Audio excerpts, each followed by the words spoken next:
Hi எல்லாரும் எப்படி இருக்கீங்க? எல்லாரும் ரொம்ப நல்லா இருப்பீங்க அப்படின்னு நினைக்கிறேன். இன்னைக்கு vlog ஆஃப்டர்நூன் லஞ்சுக்கு அப்புறத்துலேருந்து ஸ்டார்ட் பண்ணுறேன்.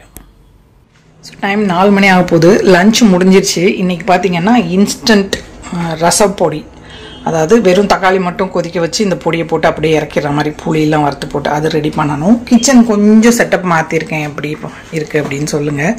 பிளேட் ஸ்டாண்டை இங்கே மாற்றிட்டேன், கிரைண்டர் அங்கே வச்சாச்சு. இன்றைக்கி லஞ்ச் பார்த்தீங்கன்னா சிம்பிளான லஞ்சு தான். கீரை பொரியல், ப்ரௌன் ரைஸ் பண்ணியிருந்தேன், எனக்கு ரொம்ப பிடிச்சிருந்தது. ஸோ அடிக்கடி பண்ணலான்னு நினைக்கிறேன். 1 கிளாஸ் அரிசி வச்சேன், நானும் ஒன்றும் சாப்பிட்டு இவ்வளோ இருக்குது, நாளைக்கும் இருக்குது அப்படின்னு நினைக்கிறேன். ஸோ அதனால் 1/2 கப்பு வச்சா போதும். இதில் தான் வச்சேன், இன்ஸ்டன்ட் பாட்டில் கழுவிட்டு ஒரு மீடியம் இதில் 20 மினிட்ஸ் வச்சு விட்டுருந்தேன். நல்லா உதிராக சூப்பராக வந்திருக்கு ரைஸு. இது வந்து ஹஸ்பண்டுக்கான பிளெயின் ரைஸ், அவருக்கு இதெல்லாம் இறங்காது. அதனால் சிட்டு டெட்டுக்கு முட்டை, நானும் மத்தியானம் ஒரு முட்டை சாப்பிட்டேன். நானும் அண்ணுவும் சக்கரவள்ளி கிழங்கு சிட்டு டெட்டுக்கு வேக வச்சு வச்சுருக்கேன்.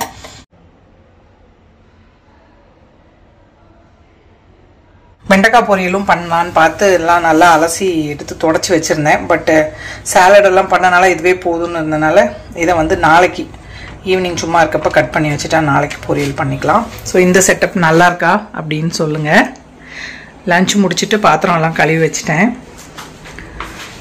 அப்புறம் பருப்பு பண்ணியிருந்தேன் இன்றைக்கி. சிம்பிளாக காரம்லாம் போடாமல் மசூர் தாலும் பச்சை பயிரும் சேர்த்து, காலி கொஞ்சோண்டு தான் இருக்குது பாருங்கள்.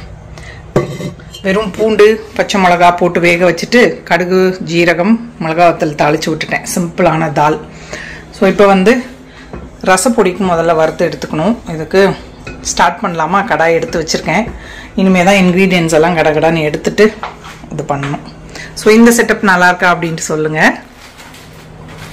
2 டைப்பு மிளகா வத்தல் எடுத்துகிட்டு வந்திருக்கேன். அது போக பாக்கி ஐட்டம்ஸ் எல்லாம் எடுத்துக்கலாம். மல்லி, முதல்ல ரசப்பொடி கரைச்சிட்டு அதுக்கப்புறமா இட்லி பொடி கரைச்சிக்கலாம். ஸோ மெஷரிங் கப் எடுத்துகிட்டு வந்துடுறேன். மிளகு ஜீரகம்லாம் இதில் கொஞ்சம் தான் இருக்கும், அதனால் பேக்கெட் இருக்குது, அதையுமே கூட எடுத்துகிட்டு வந்துட்டேன்னா பார்த்து அரைச்சிக்கலாம். புளி,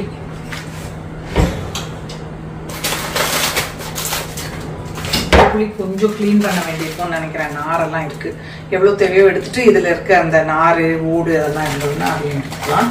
ஸோ கடகடன் பாக்கி ஐட்டம்ஸும் கொண்டு வந்து இங்கே வச்சிடுறேன். முதல்ல ரசப்பொடிக்கு தேவையானதை வறுத்து எடுத்துக்க போகிறேன். 3/4 கப் அளவுக்கு மல்லி, இதை வந்து நல்லா வாசனை வர்ற அளவுக்கு வறுத்து எடுத்துக்கலாம். கருகாமல் இருந்தால் தான் நல்லாயிருக்கும். அதனால் பச்சை வாசனை போய் நல்லா மொறு மொறுன்னு இருக்கணும், அந்த அளவுக்கு நம்ம இதை வறுத்துக்கலாம். ஸோ இது பார்த்திங்கன்னா இன்ஸ்டண்ட்டாக பண்ணுற மாதிரி, நம்ம புளியிலாம் கரைச்சி ஊற்ற வேண்டாம். அப்படியே ரசம் டக்குன்னு தக்காளி மட்டும் பிசைஞ்சு விட்டு செஞ்சிடலாம். தாளிப்பு கூட போட வேண்டாம். அண்ணுக்கு கொஞ்சம் கொடுத்து அனுப்பலாம் அப்படின்ட்டு பண்ணிகிட்ருக்கேன். வீட்டுக்குமே கூட யூஸ் ஆகும் இல்லையா, அதனால் கொஞ்சம் ஜாஸ்தியாகவே பண்ணுறேன். ஸோ அது நல்லா வாசனை வந்து வறுப்பட்டுருச்சு, அதை எடுத்தாச்சு. இப்போ 1 கப் அளவுக்கு துவரம் பருப்பு எடுத்துக்கிறேன். இதுவுமே நல்லா வாசனை வர்ற அளவுக்கு வறுத்து எடுத்துக்கலாம். கருக விட்டுறக்கூடாது, பருப்போ எந்த சாமானுமே கருகுச்சுன்னா டேஸ்ட்டே கெட்டுரும். புளி வந்து ஒரு 100 கிராம் எடுத்திருக்கேன். ஸோ சைட் பை சைடு பருப்பு வறுத்துட்டே அதில் நார் இதெல்லாம் இருக்கு இல்லையா, அதை வந்து எடுத்துகிற போகிறேன். ஓடு நார் ஏதாவது இருந்ததுன்னா பார்த்து எடுத்துடணும். சில புளி வந்து நல்லா க்ளீனாக இருக்கும், இதில் வந்து கொஞ்சம் நாரெல்லாம் இருந்துச்சு. ஸோ அதனால் அதை வந்து வறுத்துட்டே அதையும் எடுத்துட்ருக்கேன்.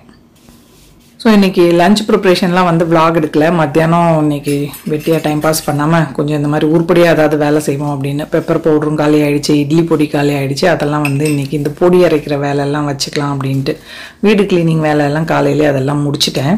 ஸோ அதனால் இப்போது கிட்டத்தட்ட 4 மணி ஆக போகுது இல்லையா, ஒரு 2 மணி நேரத்தில் இந்த வேலையெல்லாம் கடகடன்னு முடிச்சிடலாம் அப்படின்னு பண்ணிகிட்ருக்கேன்.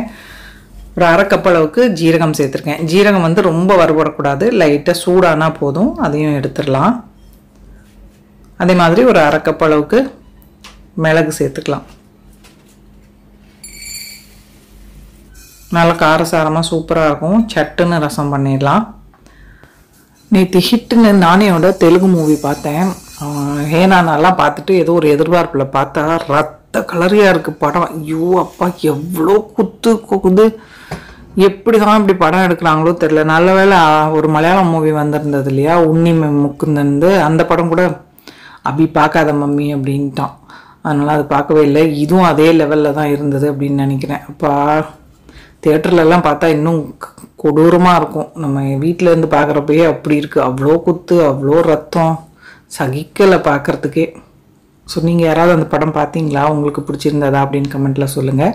புளியும் பார்த்தீங்கன்னா 100 கிராம் புளி இருந்தது இல்லையா, அதையும் நல்லா வறுத்து எடுத்தாச்சு. இப்போ பேதகி சில்லி ஒரு 10, நார்மல் மிளகா ஒரு 10-12 அளவுக்கு எடுத்திருக்கேன். லைட்டாக எண்ணெய் சேர்த்துருக்கேன், நல்லெண்ணெய் ஒரு அரை டீஸ்பூன் அளவுக்கு.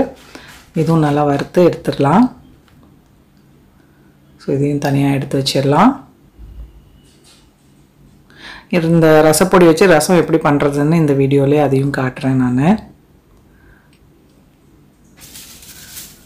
கருவேப்பிலை ஏற்கனவே ஃப்ரெஷ்ஷான கருவேப்பிலையே ஒரு 2-3 நாள் வெளியில் வச்சுருந்தேன். நல்லா வெயிலெல்லாம் வைக்கல, அது நல்லா காஞ்சிருச்சு பாருங்கள். அதையும் கொஞ்சமாக பச்சை வாசனை லைட்டாக போகிறதுக்காக சூடான கடாயில் போட்டு ரோஸ்ட் பண்ணி எடுத்து சேர்த்தாச்சு. ஸோ ரசப்பொடிக்கு தேவையானதெல்லாம் வறுத்து எடுத்தாச்சு. இப்போ வந்து இட்லி பொடிக்கு வறுத்து எடுத்துக்க போகிறோம். அது ஆறுனதுக்கப்புறம் தான் அரைக்கணும் இல்லையா, அதனால் இதுக்கும் வறுத்துடலான்னு 1 கப்பு உளுந்து எடுத்திருக்கேன். இதுவுமே கூட நல்லா கொஞ்சம் கோல்டன் கலர் ஆகி வரணும், சேஞ்ச் ஆகி நல்ல வாசனை வரணும். அந்த அளவுக்கு உளுந்தை வந்து வறுத்துக்கணும். வேர்த்து ஊற்றுது, என்னால் நிற்க முடியல. அப்படியே முதுகு வழியாக தண்ணி அப்படியே வேர்த்து இறங்குறது தெரியும். என்ன பண்ணுறது, சரி கொஞ்சம் நேரம் புகையுதே அப்படின்ட்டு இதையும் போட்டு விட்டுருக்கேன். ஸோ பொடிக்கு தேவையான மிளகாவும் காம்பு கிள்ளி எடுத்துக்கிறேன்.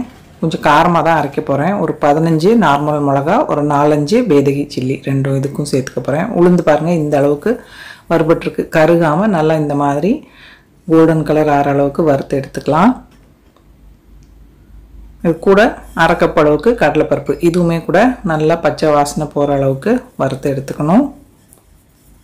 கொஞ்சம் லோ ஃப்ளேம்லேயே தான் வச்சு வறுக்கிறேன். ஹையாக வச்சிட்டோம் அப்படின்னா டக்குன்னு கருகிரும். பர்னர் வேலை ரொம்ப பெருசு. ஆனால் அந்த கடாய் வந்து கேஸ்ட் அயனுங்கிறனால நல்லா திக்காக இருக்குது, அவ்வளோ சீக்கிரம் இதாகாது. அதனால் நல்லா ஒரு சூடு அப்படியே மெயின்டைன் ஆகிட்டே இருக்கும். அதனால் வந்து சிம்மில் தான் வச்சுருக்கேன். கல்லுப்பு தான் சேர்க்க போகிறேன். அதையுமே கூட வறுத்து தான் சேர்க்கணும் பொடிக்கு, அதனால் அதையும் எடுத்து வச்சுக்கிறேன். கொஞ்சமாக ரசப்பொடியில் சேர்ப்பேன், அப்புறம் பொடிக்கு தேவையானது. ஸோ அதுவும் எடுத்தாச்சு. பாருங்கள் கடலைப்பருப்பும் நல்லா வறுபட்டுருச்சு. இப்போது ஒரு 2 டேபிள் ஸ்பூன் இருக்கும் அந்த அளவுக்கு பச்சரிசி, அதையுமே கூட நல்லா வறுத்துக்கலாம் பொரியிற அளவுக்கு. கூடவே ஒரு டேபிள் ஸ்பூன் அளவுக்கு ஜீரகம். ரைஸ் கொஞ்சம் பொரிஞ்சதுக்கப்புறமா தான் ஜீரகம் சேர்த்துருக்கேன். ஜீரகம் ரொம்ப பொரிய வேண்டாம், அந்த சூடுலேயே டக்குன்னு இதாகிடும், வறுத்துரும். அதனால் அதையும் வறுத்து கொட்டியாச்சு. இப்போது 1/4 கப் அளவுக்கு வெள்ளை எள்ளு சேர்த்துக்கிறேன். இதுவும் பார்த்திங்கன்னா சட்டுன்னு படபடன்னு பொரிஞ்சிரும். அதனால் நல்லா கிளறிட்டு படபடன்னு பொரிய ஆரம்பித்த உடனே எடுத்து தட்டில் கொட்டிடலாம். உங்களுக்கு கருப்பு எள்ளு பிடிக்குன்னா நீங்கள் அது கூட சேர்த்துக்கலாம். பொடி கலர் கொஞ்சம் டிஃப்ரெண்ட்டாக இருக்கும். நல்லா ரெட்டாக வேணும் அப்படின்னா வெள்ளை எள்ளு சேர்த்தா போதும். நான் சொன்ன மாதிரி இது பார்த்திங்கன்னா ஒரு 15-20 மிளகாய் எடுத்திருக்கேன். கொஞ்சம் பேதகி சில்லி அதுவும் மிக்ஸ் பண்ணி ஒரு 20 அளவுக்கு எடுத்திருக்கேன். இதையும் கொஞ்சமாக எண்ணெய் சேர்த்துட்டு ரோஸ்ட் பண்ணி எடுத்திருக்கேன். எண்ணெய் வேண்டான்னு நீங்கள் எண்ணெய் சேர்க்க வேண்டாம். நான் வந்து மிளகாய் வறுக்கிறப்ப கொஞ்சமாக எண்ணெய் சேர்த்து வறுக்கிறது. பொடி ஒன்றும் ஆகாது, நல்லா தான் இருக்கும். ஸோ அதுவும் வறுத்து எடுத்தாச்சு. இப்போ வந்து உப்பு அதையும் போட்டு இது பண்ணிடலாம். போட்டுட்டு கடாயை ஆஃப் பண்ணிட்டேன். ஹஸ்பண்ட் வந்து வெளியே போயிருந்தார், பெல் அடித்தாங்களா, கதவை திறந்தால் சிட்டு பாருங்கள் வந்து டெட்டை கூட்டிகிட்டு போயிட்டு அப்புறம் அவங்ககிட்ட சண்டைக்கு போவான் பாருங்களேன்.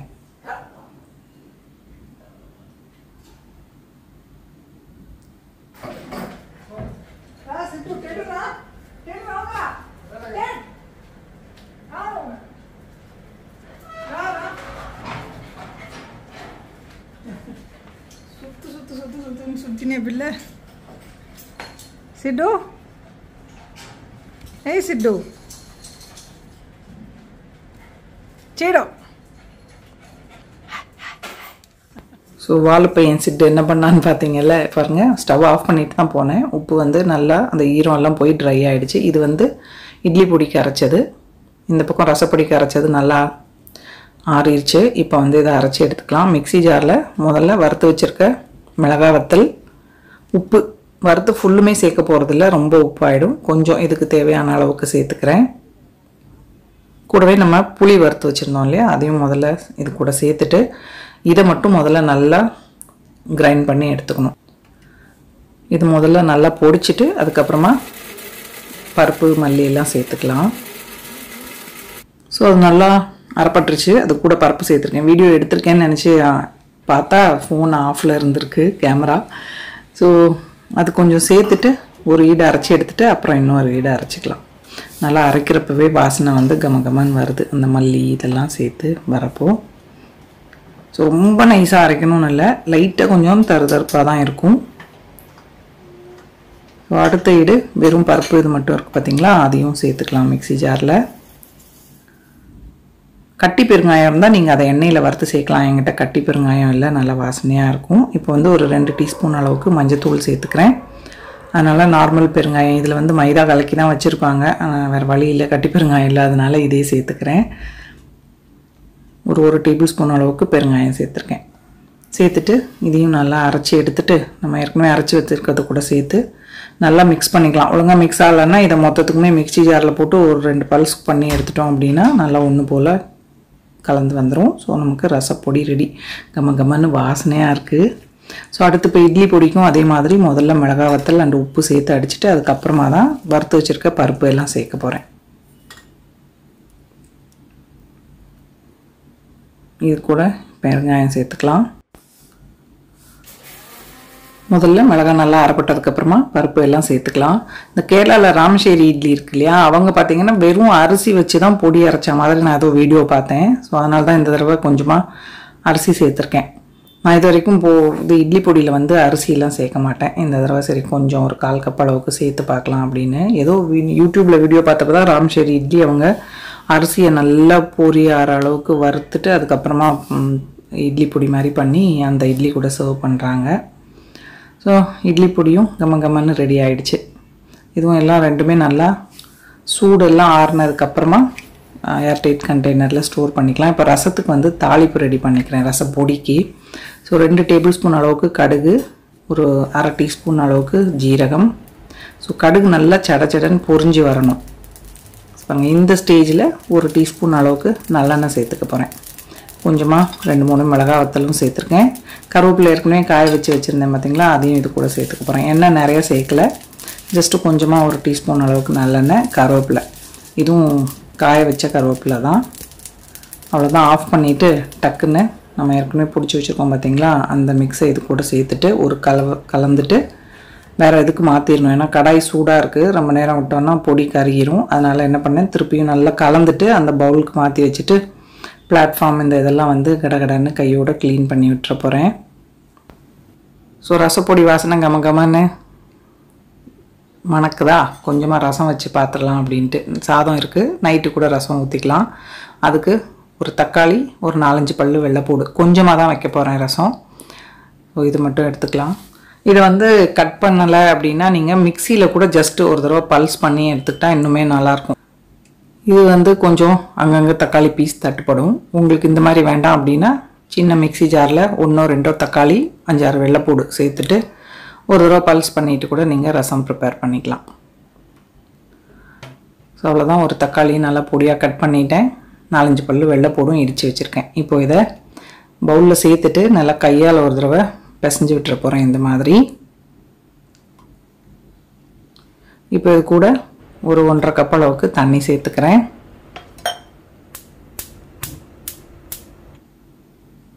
ஸ்டவ் ஆன் பண்ணிவிட்டு 1.5 டேபிள் ஸ்பூன் அளவுக்கு பொடி நம்ம அரைச்சி வச்சதை அதில் சேர்த்துக்கலாம். தண்ணி அப்புறமா ஒரு 1/2 கப்பு சேர்த்தேன். ஆக மொத்தம் ஒரு 3 கப்பு கிட்ட தண்ணி சேர்த்துருக்கேன்.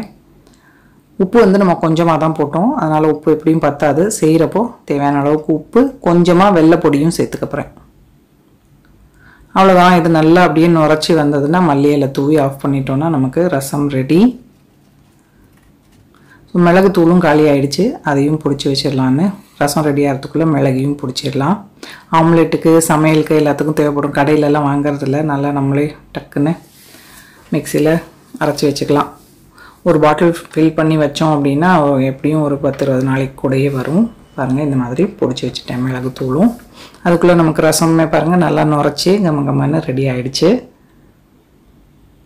இந்த மாதிரி இல்லை அப்படின்னா நீங்கள் தக்காளி நல்லா கொதிச்சதுக்கு அப்புறம் கூட பொடி சேர்த்துட்டு நுரைச்சி வந்ததும் இறக்கிடலாம். ஸோ நல்லா சூப்பராக ரசம் ரெடி. ஸோ வறுத்த வானலை பார்த்தீங்கன்னா நல்லா கழுவிட்டு அடுப்பில் வச்சுருக்கேன். புகை வர்ற அளவுக்கு சூடு பண்ணிவிட்டு ஆஃப் பண்ணிட்டோம் அப்படின்னா துரு பிடிக்காமல் இருக்கும். கையோடு அந்த வேலையும் முடிச்சிட்டேன் பாருங்கள். ரசம் டேஸ்ட் பண்ணலாமா?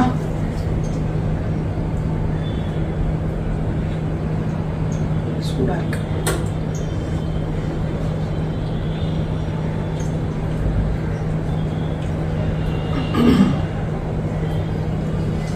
சூப்பராக இருக்கு.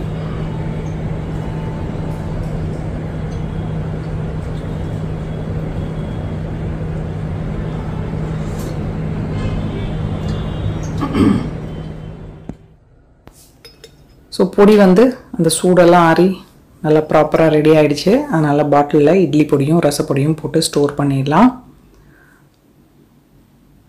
ஸோ இந்த ஏற்கனவே மசாலாலாம் வச்சுருந்த பாட்டிலில் கழுவி ஸ்டோர் பண்ணி வச்சுருந்தேன். அதில் தான் இப்போ போட்டுக்கிறேன். முதல்ல பார்த்தீங்கன்னா இதில் தான் மசாலா பொடியெல்லாம் வச்சுருந்தேன்.